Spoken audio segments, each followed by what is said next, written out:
There was once a king's son who told his father that he wished to marry. "No, no," said the king, "you must not be in such a hurry. Wait till you have done some great deed. My father did not let me marry till I had won the golden sword you see me wear."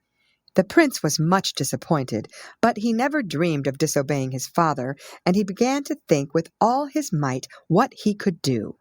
It was no use staying at home, so one day he wandered out into the world to try his luck, and as he walked along, he came to a little hut in which he found an old woman crouching over the fire.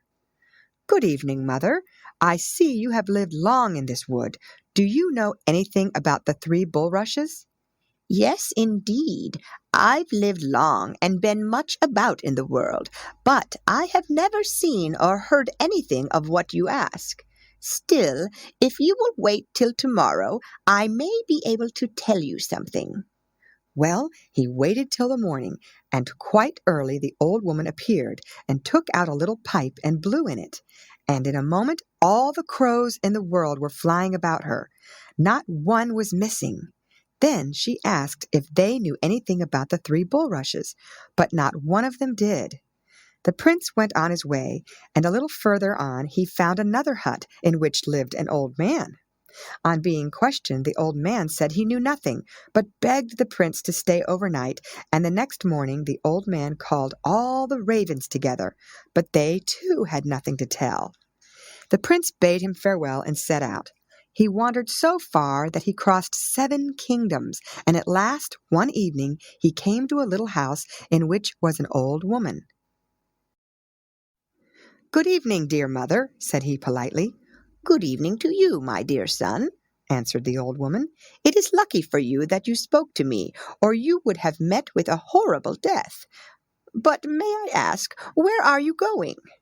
"I am seeking the three bulrushes. Do you know anything about them?" "I don't know anything myself, but wait till tomorrow. Perhaps I can tell you then." So the next morning she blew on her pipe, and lo and behold, every magpie in the world flew up. That is to say, all the magpies, except one, who had broken a leg and a wing. The old woman sent after it at once, and when she questioned the magpies, the crippled one was the only one who knew where the three bulrushes were. Then the prince started off with the lame magpie. They went on and on till they reached a great stone wall, many, many feet high. "Now, prince," said the magpie, "the three bulrushes are behind that wall." They soon reached the prince's country, and as he wished to bring his promised bride back in a fine coach, he went on to the town to fetch one. In the field where the well was, the king's swineherds and cowherds were feeding their droves, and the prince left Ilanka, for that was her name, in their care. Unluckily, the chief swineherd had an ugly old daughter, and whilst the prince was away, he dressed her up in fine clothes and threw Ilanka into the well. The prince returned before long, bringing with him his father and mother and a great train of courtiers to escort Ilanka home. But how they all stared when they saw the swineherd's ugly daughter! However, there was nothing for it but to take her home, and 2 days later the prince married her, and his father gave up the crown to him. Of course, she was very busy all day long, but whenever she had a little spare time, she sat down to spin. Her distaff turned of itself, and her spindle span by itself, and the flax wound itself off. And however much she might use, there was always plenty left. When the queen, or rather the swineherd's daughter, heard of this, she very much wished to have the distaff, but the girl flatly refused to give it to her. However, at last she consented on condition that she might sleep one night in the king's room. The queen was very angry and scolded her well, but as she longed to have the distaff, she consented, though she gave the king a sleeping draught at supper. Then the girl went to the king's room, looking 7 times lovelier than ever. She bent over the sleeper and said, "My heart's love, I am yours and you are mine. Speak to me but once. I am your Ilanka."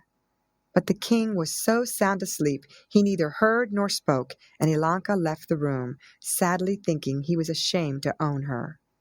Soon after, the queen again sent to say that she wanted to buy the spindle. The girl agreed to let her have it on the same conditions as before, but this time, also, the queen took care to give the king a sleeping draught. And once more Ilanka went to the king's room and spoke to him. Whisper as sweetly as she might, she could get no answer. Now some of the king's servants had taken note of the matter, and warned their master not to eat and drink anything that the queen offered him, as for 2 nights running she had given him a sleeping draught. The queen had no idea that her doings had been discovered, and when, a few days later, she wanted the flax, and had to pay the same price for it, she felt no fears at all. At supper that night the queen offered the king all sorts of nice things to eat and drink, but he declared he was not hungry, and went early to bed. The queen repented bitterly her promise to the girl, but it was too late to recall it, for Ilanka had already entered the king's room, where he lay anxiously waiting for something, he knew not what. All of a sudden he saw a lovely maiden who bent over him and said, "My dearest love, I am yours and you are mine. Speak to me, for I am your Ilanka." At these words the king's heart bounded within him.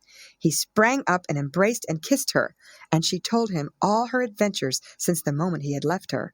And when he heard all that Ilanka had suffered, and how he had been deceived, he vowed he would be revenged. So he gave orders that the swineherd, his wife and daughter, should all be hanged, and so they were.